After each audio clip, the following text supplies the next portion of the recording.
میں چیخیں مار کر رو رہی تھی، لیکن کوئی بھی میرے شوہر کا جنازہ پڑھانے کو تیار نہیں تھا۔ سبھی اسے نفرت بھری نظروں سے دیکھ رہے تھے۔ سب کہنے لگے، ہم اس زانی شخص کا جنازہ ہرگز نہیں پڑھائیں گے۔ یہ سن کر مجھ پر قیامت ٹوٹ پڑی تھی۔ میرا شوہر ایک نیک انسان تھا، پھر لوگ اس کے بارے میں ایسی باتیں کیوں کر رہے تھے؟ وہ تو حافظ قرآن تھا اور دیندار شخص تھا، ایک مسجد کا امام، اور آج وہ نیک شخص انتقال کر گیا تو کوئی بھی اس کا جنازہ پڑھانے کو تیار نہیں تھا۔ سارے محلے والے اسے نفرت بھری نظروں سے دیکھ رہے تھے۔ مجھے کچھ بھی حقیقت کا علم نہیں تھا۔ میں گھر میں ہی تھی جب اچانک مجھے معلوم ہوا کہ میرا شوہر اچانک مسجد میں انتقال کر گیا۔ وہ نہ جانے کیسے انتقال کر گیا، لیکن لوگ کہہ رہے تھے کہ اسے اس کے گناہوں کی سزا ملی ہے۔ اس نے ایک لڑکی کے ساتھ بہت غلط کام کیا ہے۔ میں حیران تھی کہ ایسا کیسے ہو سکتا ہے۔ اگرچہ میرے اور میرے شوہر کی شادی ابھی 2 مہینے پہلے ہی ہوئی تھی، لیکن میں یہ بات کبھی برداشت نہیں کر سکتی تھی کہ کوئی میرے شوہر کے بارے میں غلط الفاظ کہے۔ مجھے رونا آ رہا تھا اور میرے شوہر کی محبت بے یار و مددگار پڑی تھی۔ ابھی کچھ مہینے پہلے ہی تو ہم شہر میں شفٹ ہوئے تھے۔ مجھے کیا پتا تھا کہ مجھ پر قیامت ٹوٹ پڑے گی۔ میرا شوہر ایک یتیم شخص تھا، میرے ماں باپ نے دیکھ بھال کر میری شادی اس نیک شخص سے کی تھی، لیکن حقیقت یہ بھی تھی کہ جیسے ہی میری ان سے شادی ہوئی تو مجھے شادی کے 2 دن بعد ہی پتہ چل گیا کہ میرے شوہر کی عادتیں کچھ عجیب سی ہیں، لیکن میں نے ان عادتوں سے سمجھوتا کر لیا تھا۔ وہ نہ جانے کیوں ہر وقت کسی نہ کسی خیال میں گم رہتا، بہت ہی خاموش رہتے تھے۔ اور آج جب آدھی رات کے وقت میرے گھر میں شوہر کی میت پڑی تھی اور میں رو رہی تھی، لیکن کوئی بھی میرے شوہر کا جنازہ پڑھانے کو تیار نہیں تھا۔ رات کے 12 بج گئے تھے، سب لوگ اپنے گھروں کو چلے گئے۔ سب لوگ کہنے لگے کہ اس شخص کو تو عبرت کا نشان بن جانا چاہیے۔ مجھے ان کی بات سمجھ نہیں آئی کہ آخر وہ لوگ ایسا کیوں کہہ رہے ہیں، لیکن اچانک ہی سب لوگوں کے جانے کے بعد دروازے پر دستک ہوئی تھی۔ جیسے ہی میں نے دروازہ کھولا، سامنے ایک نورانی چہرے والے سفید داڑھی لیے شخص کو دیکھ کر حیران رہ گئی۔ اس شخص کے چہرے سے نور ٹپک رہا تھا، پھر وہ نرم لہجے میں کہنے لگا، بیٹی پریشان مت ہو، میں تمہارے شوہر کا جنازہ پڑھاؤں گا۔ بھلے ہی لوگ اسے گنہگار شخص سمجھتے ہیں، لیکن مجھے معلوم ہے کہ یہ شخص گنہگار نہیں بلکہ بہت نیک ہے۔ اپنے شوہر کے بارے میں اس کے منہ سے یہ الفاظ سن کر تو جیسے میرے جسم میں دوبارہ جان آ گئی تھی۔ میں بہت خوش ہوئی تھی۔ میں کہنے لگی، میں آپ کے پاؤں پڑتی ہوں، خدا کے لیے میرے شوہر کا جنازہ پڑھائیں۔ تو وہ کہنے لگے، فکر مت کرو، میں جنازہ بھی پڑھاؤں گا اور ہم خود ہی اس کی میت کو دفنائیں گے، کیونکہ یہ شخص بہت نیک ہے۔ دیکھو میرے ساتھ کچھ لوگ آئے ہیں، یہ سب لوگ بھی بہت نیک ہیں۔ میں نے دیکھا ان کے پیچھے کافی تعداد میں لوگ کھڑے تھے جنہوں نے سفید رنگ کا لباس پہن رکھا تھا۔ مجھ پر قیامت ٹوٹ پڑی تھی۔ میں اپنے ماں باپ سے رابطہ کرنے کی کوشش کر رہی تھی، لیکن ان سے رابطہ ہی نہیں ہو رہا تھا، اور میں ایک انجانے شہر میں تھی۔ ایسے میں یہ اجنبی ہی میری مدد کر رہے تھے۔ پھر اس نورانی چہرے والے بزرگ نے میرے شوہر کا جنازہ پڑھایا۔ پھر وہ کہنے لگا، بیٹی اب تم اکیلی اس گھر میں کیسے رہو گی؟ آؤ میرے ساتھ چلو۔ یہ سن کر میں گھبرا گئی، حیرت سے کہنے لگی، آپ کون ہیں؟ تو وہ کہنے لگا، میں اس بستی سے تھوڑی دور رہتا ہوں، اور یہ سب بھی ویسے ہی آئے ہیں وہیں سے۔ میں کہنے لگی، نہیں میں آپ کے ساتھ نہیں جا سکتی، ابھی میرے شوہر کا انتقال ہوا، عدت میں ہوں۔ تو وہ کہنے لگا، ٹھیک ہے، اگر تمہیں کوئی بھی پریشانی ہو، کسی بھی چیز کی ضرورت ہو تو بس ایک بار ہمیں یاد کر لینا، ہم تمہاری مدد کو پہنچ جائیں گے۔ میں اس بزرگ سے بہت سے سوال پوچھنا چاہتی تھی کہ وہ یہاں کیسے آئے، انہیں یہاں کس نے بھیجا تھا، لیکن میں نے ان سے ایک سوال بھی نہیں کیا، اور وہ سب خاموشی سے اس گھر سے چلے گئے۔ اب میں رات کے وقت تنہائی میں اس گھر میں اکیلی تھی، سفید رنگ کی چادر پہنے میں حیران تھی کہ آخر میرے شوہر کو کیا ہوا تھا۔ کون سا ایسا صدمہ تھا جو بھری جوانی میں وہ مجھے چھوڑ کر چلے گئے؟ ان کے ماں باپ تو اس دنیا میں حیات نہیں تھے، لیکن میرے ماں باپ زندہ تھے۔ وہ دوسرے شہر میں رہتے تھے، لیکن اپنے گھر سے باہر بھی نہیں نکل سکتی تھی۔ آج اس گھر کی تنہائی میں مجھے اپنی پچھلی زندگی اور اپنے شوہر کی یاد ستا رہی تھی۔ آخر کوئی شخص ایسا کیسے ہو سکتا ہے؟ ان کی شخصیت کے ابھی تو گہرے راز مجھ پر کھلے ہی نہیں تھے، لیکن اچانک ہی وہ مجھے چھوڑ کر چلے گئے۔ میرے شوہر کا نام مصطفیٰ احمد تھا، وہ ایک نیک شخص تھا۔ میں ایک دوسرے شہر میں رہتی تھی۔ میں نے ابا بھی ایک میرے مسجد کے امام تھے۔ اچانک ہی ابا کی ملاقات مصطفیٰ سے ہوئی۔ اس کی خاموش طبیعت اور عاجزی کو دیکھ کر ابا نے خوش ہو کر میرا رشتہ ان سے دے دیا تھا۔ پھر وہ ایک دن مجھے اور اماں کو آ کر کہنے لگے کہ میں نے فاطمہ کا رشتہ طے کر دیا ہے۔ مجھے یہ سن کر بہت غصہ آیا، پھر کیونکہ میں تو ابھی 18 سال کی تھی۔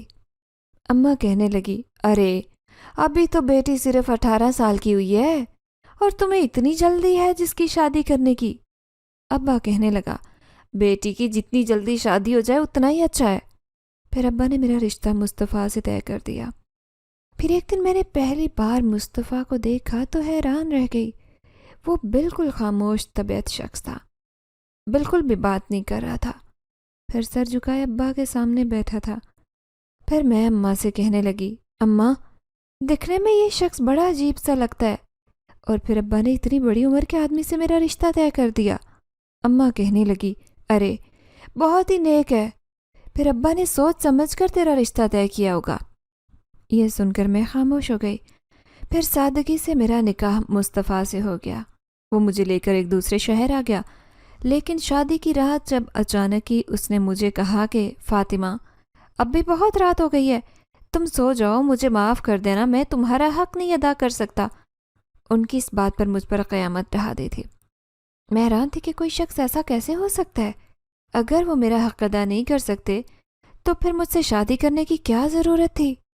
دوسرا دن میرا بڑا ہی عجیب تھا۔ مصطفیٰ صبح صبح مسجد چلے گئے تھے اور اب تک واپس نہیں آئے تھے۔ میں بیزار سی گھر میں بیٹھی تھی جب محلے کی عورتیں مجھے دیکھنے کے لیے چلی آئی۔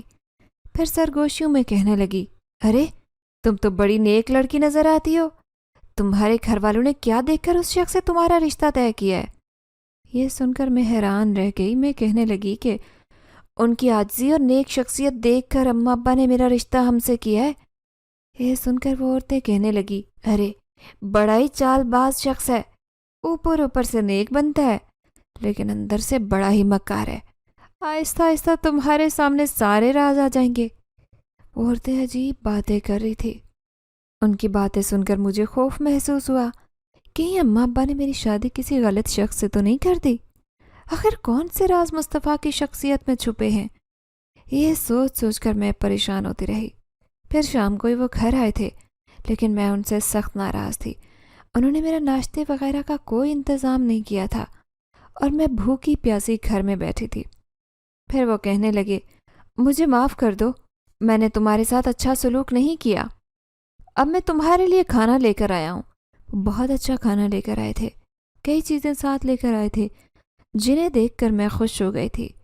ویسے بھی میں بہت کم عمر تھی، مصطفیٰ کے مقابلے میں وہ مجھ سے کم از کم 10-15 سال بڑے تھے، اور میں ٹھہری 18 سال کی کم عمر لڑکی ان ساری چیزوں کو دیکھ کر خوش ہو گئی، فٹافٹ اپنی ناراضگی بھول گئی۔ پھر میں نے دیکھا وہ خاموشی سے ایک کمرے میں چلے گئے، اور اس کمرے میں جانے کی میں ہمت بھی نہیں کر سکی۔ اس گھر میں صرف 2 ہی تو کمرے تھے، ایک وہ کمرہ جس میں میں شادی ہو کر آئی تھی، اور ایک دوسرا کمرہ تھا جس میں جانے کی ہمت میں نہیں کر پا رہی تھی، جبکہ مصطفیٰ اندر جا کر وہ دروازہ بند کر چکے تھے۔ مجھے شدید غصہ آ رہا تھا کہ آخر ایسا کیا راز ہے اس کمرے میں جو خاموشی سے وہاں جا کر بیٹھ گئے اور باہر نکلنے کا نام ہی نہیں لے رہے۔ اب میں سخت بور ہو چکی تھی، اب وہ مجھ سے بات ہی نہیں کرتے تھے، وہ تو مجھے ہاتھ بھی نہ لگاتے۔ مجھے حیرت بھی ہوتی تھی کہ یہ میرے نام کا شوہر ہے، آخر کیسا عجیب شخص ہے۔ اس کی شخصیت کے کئی پہلو چھپے ہوئے تھے، لیکن میں اس سب رازوں کے بارے میں جان کر رہوں گی۔ میں فیصلہ کر چکی تھی کہ دوسرے دن مصطفیٰ اس گھر سے چلے گئے جہاں پر وہ بچوں کو قرآن پڑھاتے تھے۔ پھر میں محلے میں رہنے والی ایک عورت کے گھر چلی گئی۔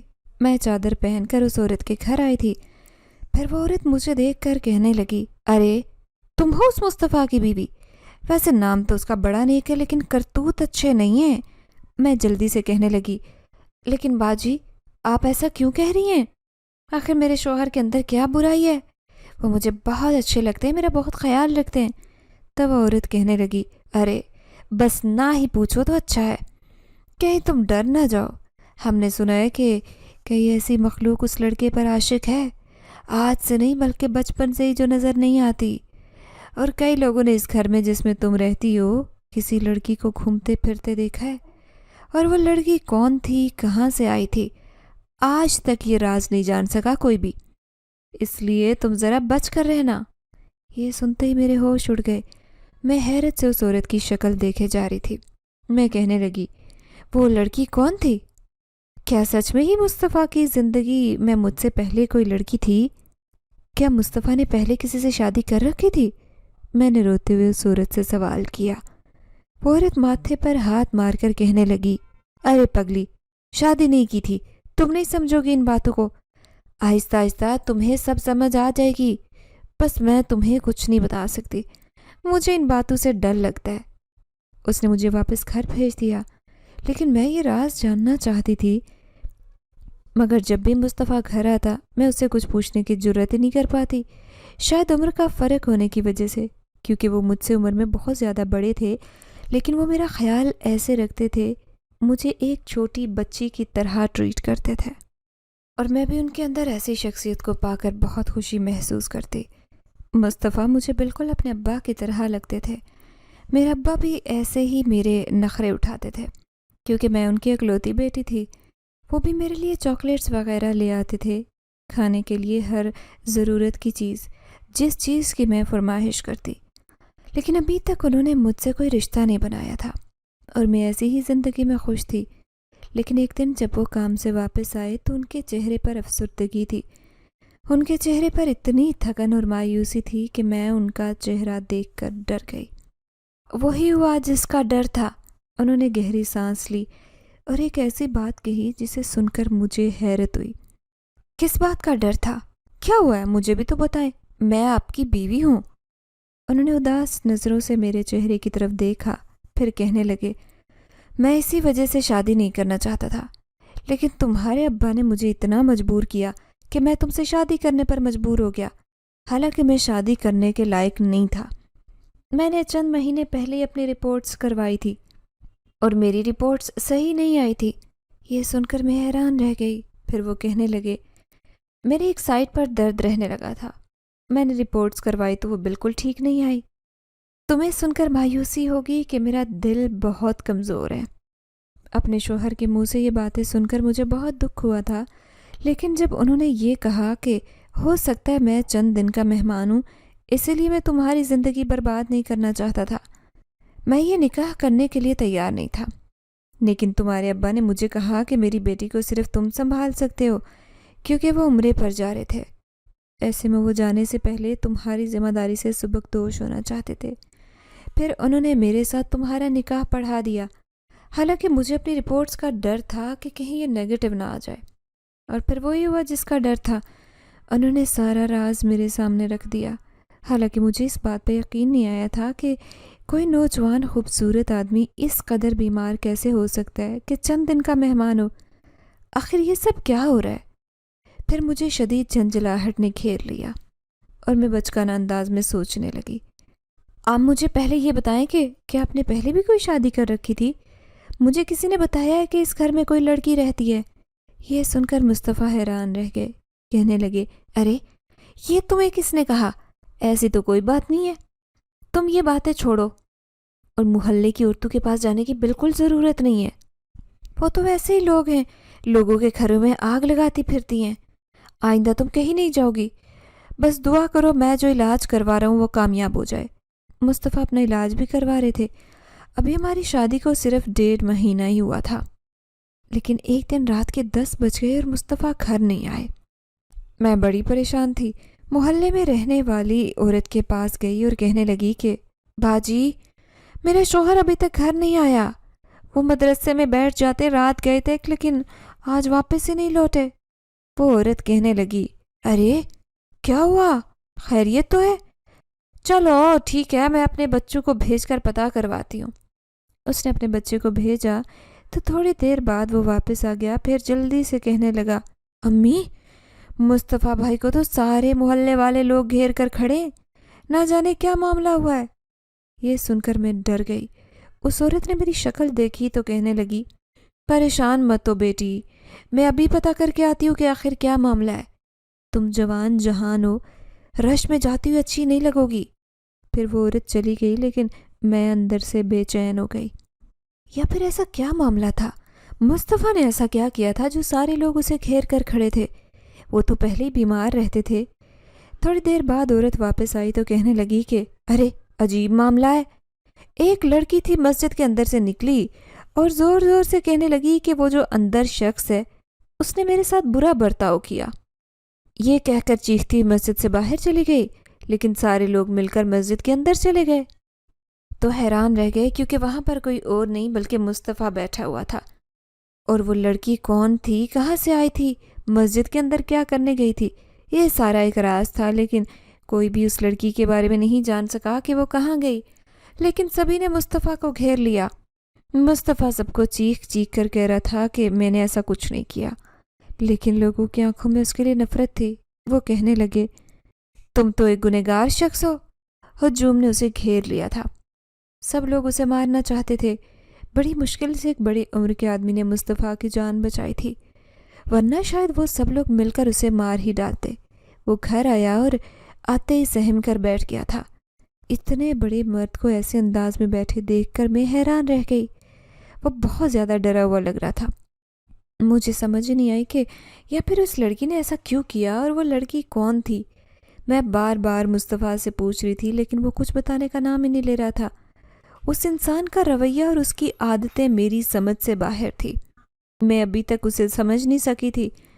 اس پر طرح طرح کے الزامات لگ چکے تھے۔ اب وہ بہت خاموش رہنے لگا تھا۔ مجھے ان لوگوں پر غصہ بھی آتا جو کہ ایک بیمار شخص کے ساتھ ایسا سلوک کر رہے تھے۔ لوگوں کو نہیں معلوم تھا کہ وہ ایک بیمار شخص ہے، خود اپنی بیماری سے پریشان ہے، لیکن میں اس کا حوصلہ بڑھاتی۔ لیکن ایک دن جب وہ نماز پڑھنے گیا تو واپس نہیں آیا، اور پھر پتہ چلا کہ اس کا انتقال ہو گیا ہے۔ اسے اچانک ہی ہارٹ اٹیک ہوا تھا۔ نہ جانے کس چیز کا دباؤ اس کے ذہن پر چھایا تھا۔ اس کی میت ہوئی تو مجھے بہت شدید رونا آیا تھا، حالانکہ ہماری شادی کو 2 مہینے ہی ہوئے تھے اور اماں ابا دوسرے شہر میں تھے۔ ان سے رابطے کا میرے پاس کوئی ذریعہ نہیں تھا۔ میں ایک عجیب الجھن میں گرفتار ہو چکی تھی۔ میں رو رہی تھی، سب لوگوں کے آگے مسلسل ایک بات کہہ رہی تھی کہ کوئی میرے شوہر کا جنازہ پڑھا دو، لیکن اس کا جنازہ کوئی بھی پڑھنے کو بھی تیار نہیں تھا۔ سب کہہ رہے تھے کہ یہ ایک زانی شخص ہے، ہم اس کا جنازہ نہیں پڑھائیں گے۔ پھر وہ نورانی چہرے والا آدمی آیا جس نے مصطفیٰ کا جنازہ پڑھایا تھا، اور اس نے مجھے کہا تھا کہ مجھے کسی بھی چیز کی ضرورت ہو تو میں اسے ضرور بتاؤں۔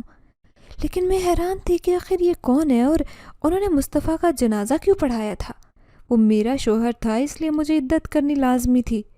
اب میں اسی گھر میں رہنے لگی، لیکن مجھے حیرت ہوتی کہ جب جیسے ہی رات ہوتی وہ میری ضرورت کی چیزیں خود بخود دروازے پر دے جایا کرتے تھے۔ وہ ایک بڑی عمر کے بزرگ تھے، اگر وہ نہیں آتے تو کسی شخص کو بھیج دیا کرتے تھے۔ یوں میری ساری ضرورتیں گھر میں ہی پوری ہو رہی تھی، لیکن میں نہیں جانتی تھی کہ یہ کون ہے، کہاں رہتے ہیں۔ مجھے ان پر بہت حیرت بھی ہوتی تھی کہ یہ اتنے اچھے کیسے ہیں۔ پھر ایک دن ایک عورت چلی آئی اور کہنے لگی، ارے تم جوان جہان لڑکی اکیلے گھر پر رہتی ہو، اس گھر میں؟ ہمیں حیرت ہے کہ تم اپنا گزارا کیسے کر رہی ہو۔ میں سر جھکا کر کہنے لگی، وہ اصل میں مصطفیٰ کی کوئی جاننے والے ہیں، وہی میری مدد کر رہے ہیں۔ وہ مجھے سامان دے کر چلے جاتے کھانے پینے کا، اس لیے مجھے کوئی پریشانی نہیں، لیکن میں اپنی عزت پوری کر کے یہاں سے جاؤں گی۔ وہ عورت کہنے لگی، اچھا، ہم نے تو کبھی کسی کو یہاں آتے جاتے نہیں دیکھا، تم کس کی بات کر رہی ہو؟ آدھی آدھی رات پر دروازے پر غیر مردوں کو بلاتی ہو۔ اس کی بات سن کر میرے تو ہوش اڑ گئے۔ مجھے اتنا غصہ آیا کہ حال ہی میں انہوں نے ایسے جھوٹے الزامات مصطفیٰ پر لگائے تھے، نہ جانے کس وجہ سے وہ بیچارہ اس دنیا سے رخصت ہو گیا۔ مجھے اس عورت پر بہت غصہ آیا۔ میں چلاتے ہوئے کہنے لگی، میں ایسی لڑکی نہیں ہوں، میں اپنے شوہر کی وفادار بیوی ہوں، میں ضرور اپنی عدت پوری کروں گی یہاں پر۔ تم نے جتنی بھی باتیں بنانی ہیں بنا سکتی ہو، مجھے کوئی پرواہ نہیں ہے ان باتوں کی۔ میں نے اسے 2 ٹکے کا جواب دیا تھا۔ وہ منہ بناتی ہوئی وہاں سے چلی گئی، پھر کہنے لگی، لوگ چھوڑیں گے نہیں تمہیں، اب تمہارے شوہر کی ہی حرکت دیکھ لو، بھلا کوئی ایسی حرکت کرتا ہے کسی لڑکی کے ساتھ؟ وہ لڑکی تو بیچاری بڑی مظلوم تھی، نہ جانے کہاں سے آئی تھی، تمہارے شوہر نے اس کے ساتھ کیا کیا؟ وہ عورت باتیں بنا کر چلی گئی اور مجھے ایک نئی الجھن میں گرفتار کر دیا۔ مجھے اس پر بہت غصہ آیا تھا۔ اب میں نے ان عورتوں کی باتوں کے بارے میں سوچنا چھوڑ دیا تھا، لیکن میں دن رات یہی سوچتی رہتی تھی کہ جیسے ہی عدت ختم ہوگی میں اپنے گھر واپس چلی جاؤں گی، دوسرے شہر میں جہاں میرے ماں باپ رہتے ہیں۔ لیکن ایک دن جب میں الماری کی صفائی کر رہی تھی وہی رپورٹس میرے ہاتھ لگی۔ میں حیران رہ گئی کہ وہ رپورٹس ایسے ہی رکھی تھی جیسے کسی نے ہاتھ بھی نہ لگایا ہو۔ میں نے ساری رپورٹس کھول کر پڑھنا شروع کر دی، لیکن جیسے ہی میری نظر ان رپورٹس پر پڑی تو میں تو حیران رہ گئی۔ وہ سب کلیئر تھی، ان میں کوئی بھی بیماری نہیں لکھی گئی تھی۔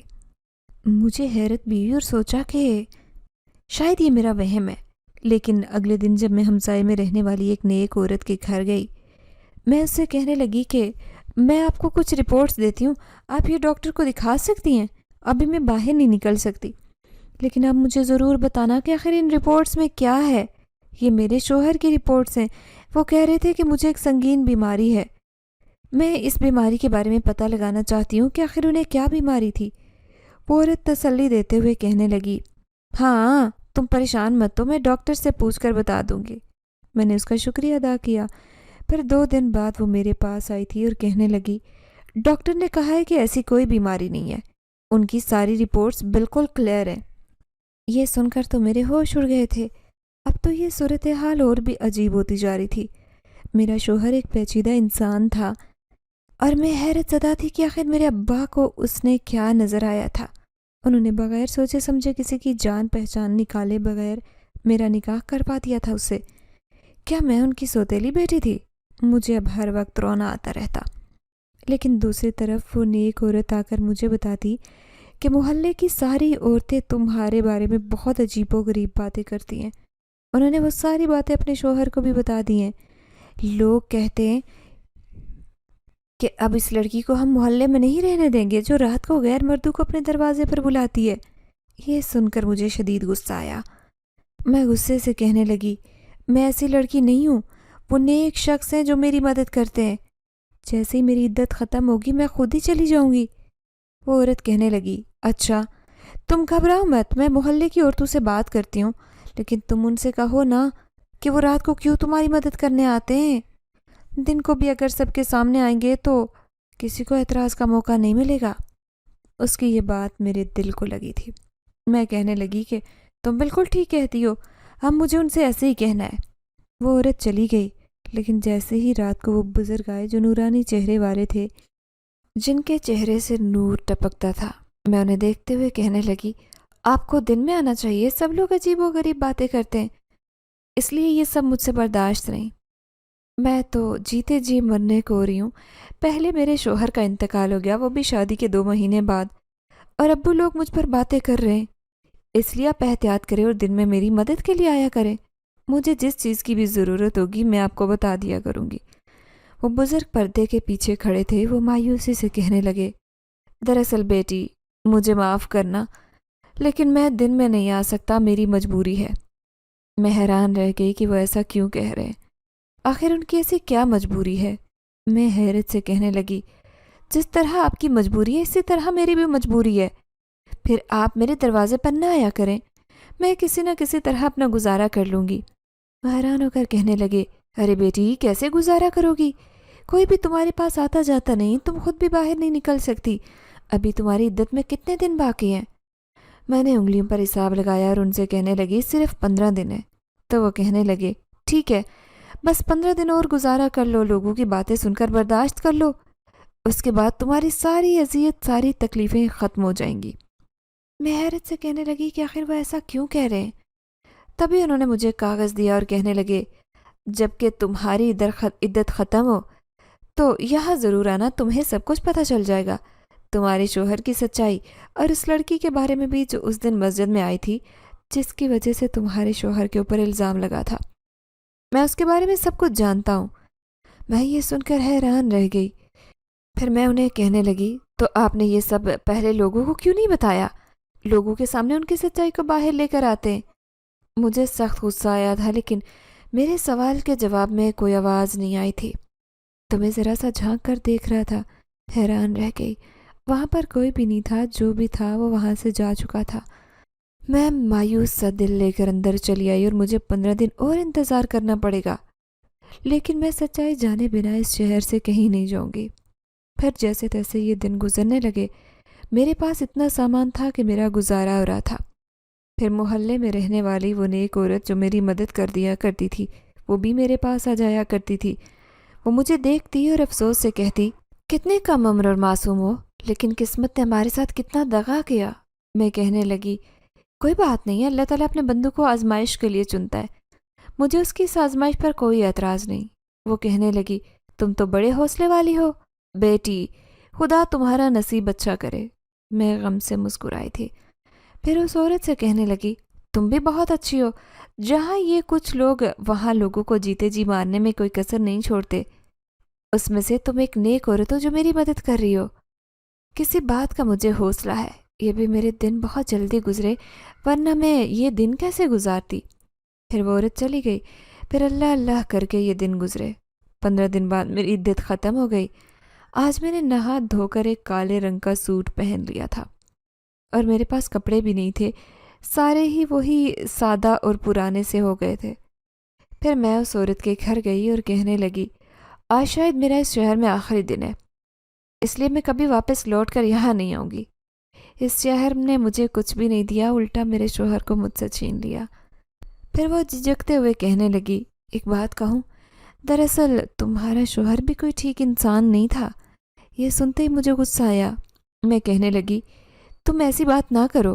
تو وہ کہنے لگی، میں سچ کہتی ہوں، دیکھو سب لوگ اس کے بارے میں عجیب و غریب باتیں کرتے ہیں، لیکن حقیقت تو یہ ہے کہ تمہارے شوہر پر آصف کا اثر تھا، اور یہ بات اس محلے کے کئی لوگ کرتے ہیں۔ یہ سنتے ہی اس کی باتوں نے مجھے حیران کر دیا۔ پھر میں کہنے لگی، اچھا اگر ایسی بات ہے تو میں اس بارے میں پتہ لگا کر ہی رہوں گی۔ پھر اچانک ہی مجھے کچھ یاد آیا۔ اس نورانی چہرے والے بزرگ نے کہا تھا کہ وہ مجھے سب کچھ بتا دیں گے، کیا مجھے ان سے ملاقات کے لیے جانا چاہیے؟ میں دل میں سوچ رہی تھی، اچانک ہی مجھے وہ کاغذ یاد آیا جو انہوں نے جانے سے پہلے مجھے دیا تھا۔ پھر میں نے وہ کاغذ کھول کر دیکھا۔ عجیب و غریب سا پتہ لکھا ہوا تھا، لیکن شاید میں اس پتے پر پہنچ ہی جاؤں گی۔ یہ سوچ کر میں نے وہاں جانے کا فیصلہ کیا، اپنا سارا سامان ہی گھر رکھوایا اور خود اس پتے پر جانے کے لیے تیار ہو گئی۔ لیکن رکشے والے نے مجھے ایک سنسان اور ویران جگہ پر اتار دیا۔ پھر وہ کہنے لگا، باجی آگے کا راستہ مجھے معلوم نہیں، اس لیے آپ یہیں پر اتر جائیں۔ اس کی بات سن کر میں خوف زدہ ہو گئی۔ یہ تم نے مجھے کہاں اتار دیا؟ یہاں تو آبادی کا نام و نشان بھی نہیں۔ مجھے کچھ عجیب سا لگ رہا تھا۔ وہ کہنے لگا، جی میں بھی یہاں نہیں آتا ہوں، لیکن آپ نے یہیں پر آنا تھا، میں نے آپ کو یہیں پر اتارا ہے اور اس پتے پر بس یہی راستہ لکھا ہے، لیکن اس سے آگے کا راستہ بھی لکھا ہوا ہے، یہاں سے تھوڑی دور آپ کو پیدل چلنا ہوگا، وہیں پر وہ پرانا قبرستان ہے جہاں کا پتہ لکھا ہوا ہے۔ اس کی بات نے میرے ہوش اڑا دیے۔ میں حیرت سے کہنے لگی، کون سا پرانا قبرستان؟ تو وہ کہنے لگا، یہیں پر ایک پرانا قبرستان ہے جس سے سب واقف ہیں، لیکن اس کے برابر میں ایک مسجد بھی ہے، لیکن اس مسجد میں کوئی آتا جاتا نہیں ہے۔ میں حیرت سے کہنے لگی، کیوں؟ ایسی کیا بات ہے اس مسجد میں؟ تو وہ کہنے لگا، دراصل وہ مسجد انسانوں کی نہیں بلکہ جنات کی ہے۔ یہ سنتے ہی میں حیران رہ گئی تھی۔ میں کہنے لگی، تمہیں اس بارے میں کیسے پتا ہے؟ تو وہ کہنے لگا، یہ مجھے ہی نہیں، اس علاقے کے رہنے والے سبھی لوگوں کو پتا ہے، تبھی تو اس راستے پر کوئی آتا جاتا نہیں ہے۔ اکثر یہ سفید کپڑے پہنے ہوئے لوگ اس راستے پر دکھائی دیتے ہیں اور اس مسجد کے آس پاس بھی، اس لیے آپ بھی احتیاط کرنا، اندھیرا ہونے سے پہلے گھر واپس لوٹ آنا۔ یہ کہتے اس نے مجھ سے کرایہ لیا اور رکشہ سٹارٹ کر کے وہاں سے چلا گیا، جبکہ میں خوفزدہ سی وہیں کھڑی تھی۔ آخر وہ بزرگ کہاں رہتے ہیں؟ میرے قدم لڑکھڑا رہے تھے، لیکن وہ باتیں جاننا بھی ضروری تھی۔ پھر دھیرے دھیرے میں اس راستے پر قدم رکھنے لگی۔ آخرکار میں اس مسجد کے سامنے پہنچ گئی۔ آگے کا راستہ مجھے معلوم نہیں تھا۔ میں خوفزدہ نظروں سے اس مسجد کو دیکھ رہی تھی۔ واقعی قدرے غیر معمولی مسجد تھی، بہت ہی خوبصورت۔ میں اس مسجد کی خوبصورتی دیکھ کر حیران تھی۔ سچ میں ہی اس جگہ کا احساس میرے دل میں سما گیا تھا۔ دل چاہ رہا تھا کہ میں یہیں پر بیٹھی رہوں۔ پھر میں اس مسجد کے اندر چلی آئی۔ حالانکہ اس رکشہ ڈرائیور نے مجھے عجیب و غریب بات بتائی تھی، لیکن ایسے لگ رہا تھا جیسے میرے اندر سے ہر خوف، ہر ڈر غائب ہو گیا ہے۔ میں وہیں صحن میں بیٹھ گئی۔ یہاں آ کر مجھے بہت سکون مل رہا تھا۔ مجھے یقین تھا بیٹی تم ضرور آؤ گی۔ اچانک مجھے اپنے پیچھے آواز سنائی دی تو میں گھبرا کر پلٹی۔ اپنے سامنے اس بزرگ کو کھڑے دیکھ کر میں حیران رہ گئی تھی۔ وہ مسکراتے ہوئے مجھے دیکھ رہے تھے۔ میں جلدی سے اٹھ کھڑی ہوئی اور کہنے لگی، آپ نے مجھے بلایا تھا اسی لیے میں یہاں آئی ہوں۔ شام کے سائے پھیلنے کی وجہ سے یہاں پر اندھیرا ہی اندھیرا ہو رہا تھا اور اس اندھیرے میں ان کا نورانی چہرہ چمک رہا تھا۔ پھر وہ کہنے لگے، بیٹھو بیٹی، گھبراؤ مت، یہاں پر کوئی نقصان نہیں ہوگا تمہیں۔ پورا دن اس خاص شخص کی تم بیوی ہو جو ہمارے لیے بہت عزیز تھا۔ میں حیرت سے کہنے لگی، اب مصطفیٰ کی بات کر رہے ہیں؟ تو وہ بزرگ کہنے لگے، ہاں میں اسی کی بات کر رہا ہوں۔ وہ ایک نیک شخص تھا۔ دراصل وہ ایک یتیم بچہ تھا۔ اس کے بارے میں سب کچھ جانتا ہوں۔ اس کا ماضی، اس کا مستقبل سب مجھے معلوم ہے۔ میں حیرت سے کہنے لگی، آپ مصطفیٰ کے بارے میں کیسے جانتے ہیں؟ تو وہ کہنے لگا، اسی لیے میں تمہیں سب کچھ بتاتا ہوں۔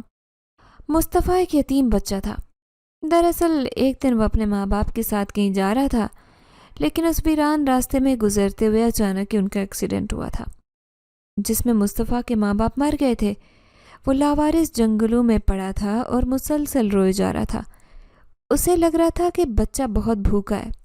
میں بھی اسی راستے سے گزر رہا تھا، لیکن میری نظر اس بچے پر پڑ گئی، لیکن اسے میں دکھائی نہیں دیا تھا۔ تم جانتی ہو بیٹی کہ میں اسے کیوں نہیں دکھائی دیا؟ انہوں نے مجھ سے پوچھا تو میں حیران رہ گئی۔ میں حیرت سے کہنے لگی، نہیں میں کیسے جانوں گی، اور یہ آپ اتنی عجیب بات کیوں کر رہے ہیں؟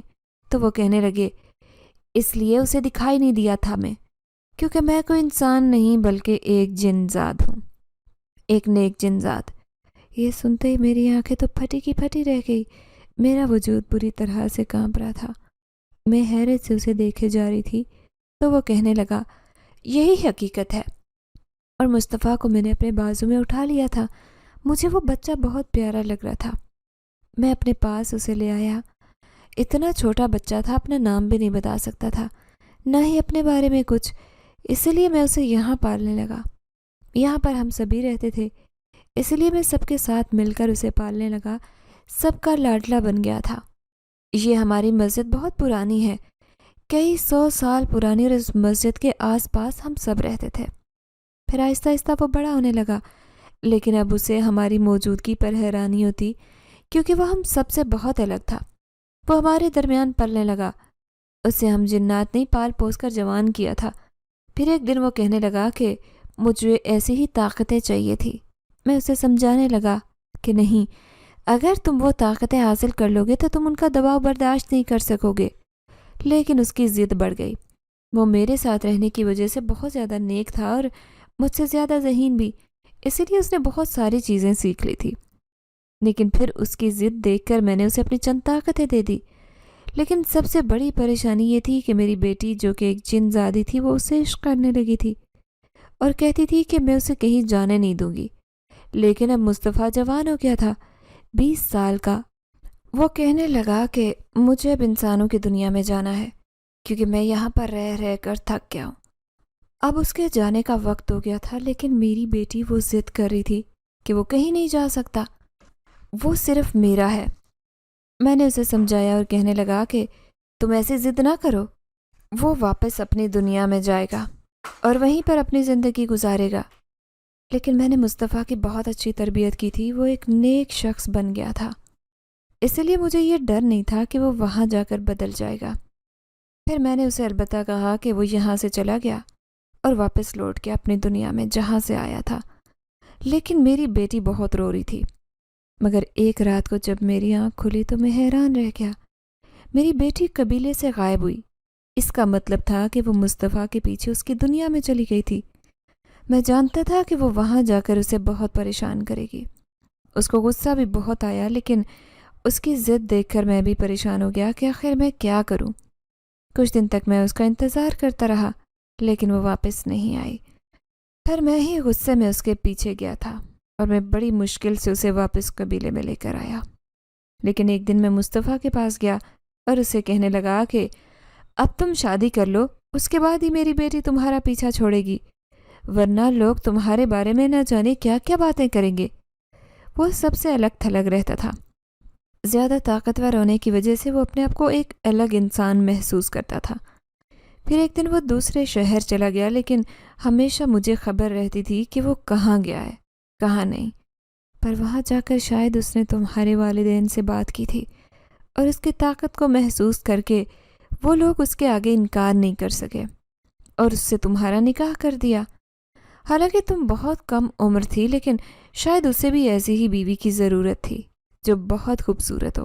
وہ تمہیں پا کر بہت خوش تھا، لیکن جیسے ہی وہ تمہارے پاس آتا، میری بیٹی اس کا جینا حرام کر دیتی اور کہتی کہ وہ صرف میرا ہے۔ لیکن میں اسے سمجھاتا تھا کہ میں اپنی بیٹی کو سمجھا لوں گا، میں واپس اپنے قبیلے لے جاؤں گا، تم اپنی بیوی کے ساتھ خوش رہنے کی کوشش کرو۔ لیکن نہ جانے وہ کیوں ہر وقت اداس رہتا تھا۔ وہ بہت زیادہ دباؤ محسوس کرنے لگا تھا، لیکن میں نہیں جانتا تھا کہ وہ ایک دن اچانک اس دنیا سے چلا جائے گا۔ تو اس دن مسجد میں بیٹھا تھا جب میری بیٹی بھی اس کے پاس پہنچ گئی۔ وہ ایک جن زادی تھی، لیکن ہمیشہ انسانی روپ لے کر اس کے سامنے آتی تھی۔ وہ اسی بات پر بہت زیادہ گھبراتا تھا، جبکہ میری بیٹی اس کے عشق میں پاگل ہو چکی تھی۔ وہ اس دن بھی اس سے ملنے آئی تھی، لیکن لوگوں نے نہ جانے کیا سمجھا اور اس پر جھوٹے الزام لگانے شروع کر دیے۔ میری بیٹی اس بات پر خوش ہو رہی تھی کہ اچھا ہے، مصطفیٰ واپس قبیلے لوٹ جائے گا، اور اس کے پاس جانے سے وہ خوش نہیں تھی۔ لیکن میں نے اسے بہت سمجھایا اور پھر اسے اپنے ہی قبیلے میں قید کر دیا۔ اب میں نے اس پر پابندی لگا دی تھی، اب میں اسے کہیں نہیں آنے جانے دیتا تھا۔ لیکن میں کیا جانتا تھا کہ ایک دن اچانک ہی وہ یہ دنیا چھوڑ کر چلا جائے گا۔ میں آنسوں سے رو رہا تھا۔ سارے جنات مجھے سمجھانے لگے کہ اسے ہم نے پالا ہے، اس لیے ہم اس کے پاس ضرور جائیں گے، ہم اس کے جنازے میں شرکت کریں گے۔ لیکن جب میں تمہارے پاس آیا تو میں حیران رہ گیا۔ لوگ اس پر طرح طرح کے الزام لگا رہے تھے، سب کہہ رہے تھے کہ یہ ٹھیک آدمی نہیں ہے۔ مجھے ان کی باتیں سن کر غصہ آ رہا تھا۔ ایک میری بیٹی کی وجہ سے وہ بری طرح سے بدنام ہو گیا تھا، لیکن میں نے اس کا جنازہ بہت شاندار پڑھایا تھا۔ اس لیے بیٹی، تمہیں پریشان ہونے کی بالکل ضرورت نہیں۔ وہ جتنے دن لے کر آیا تھا اس دنیا میں، اتنے ہی لے کر گیا ہے۔ اس کو کیا بیماری تھی کیا نہیں، شاید اس نے تمہیں تسلی دینے کے لیے یہ سب جھوٹ کہا، لیکن اسے ایسی کوئی بیماری نہیں تھی، بس وہ اللہ کا محبوب بندہ تھا۔ اسی لیے اللہ نے اسے اپنے پاس جلدی بلا لیا، کیونکہ لوگوں نے اس طرح کے الزام لگائے تھے کہ لوگوں نے تو تم پر بھی الزام لگائے، لیکن تم نے بھی ان کا ڈٹ کر مقابلہ کیا۔ تم ایک بہادر لڑکی ہو۔ میری آنکھیں آنسوں بہا رہی تھی۔ پھر میں اس نورانی چہرے والے بزرگ جنات سے کہنے لگی، آپ کا بہت بہت شکریہ جو آپ نے مجھے حقیقت بتا دی، ورنہ شاید میں یہ سچائی جانے بنا اپنی زندگی نہ گزار پاتی۔ اب میں آخری دفعہ اس مسجد کو دیکھ رہی تھی، مجھے یہاں آ کر بہت عجیب لگ رہا تھا۔ پھر وہ کہنے لگا، تمہیں باحفاظت ہمارے قبیلے کے 2 جنات وہاں پر چھوڑ آئیں گے جہاں پر تم جانا چاہتی ہو۔ میں نے یہ سن کر ان کا شکریہ ادا کیا تھا۔ پھر میں ان کے ساتھ ہی سڑک پر آ گئی جہاں پر رکشے وغیرہ گزر رہے تھے۔ رکشے میں بیٹھ کر اب میں شہر جانے والی بس میں بیٹھ گئی تھی۔ پھر میں نے اس عورت کے گھر سے اپنا سامان اٹھایا اور آخری دفعہ اس سے مل کر اپنے شہر واپس لوٹ آئی۔ پھر جیسے میں گھر پہنچی، اماں ابا نے مجھے گلے لگایا۔ میں ان کی اکلوتی بیٹی تھی، لیکن انہوں نے مجھے بالکل لاوارث کر دیا تھا۔ میں جانتی تھی کہ وہ عمرے کے لیے گئے تھے، لیکن پھر وہ لوٹ آئے تھے۔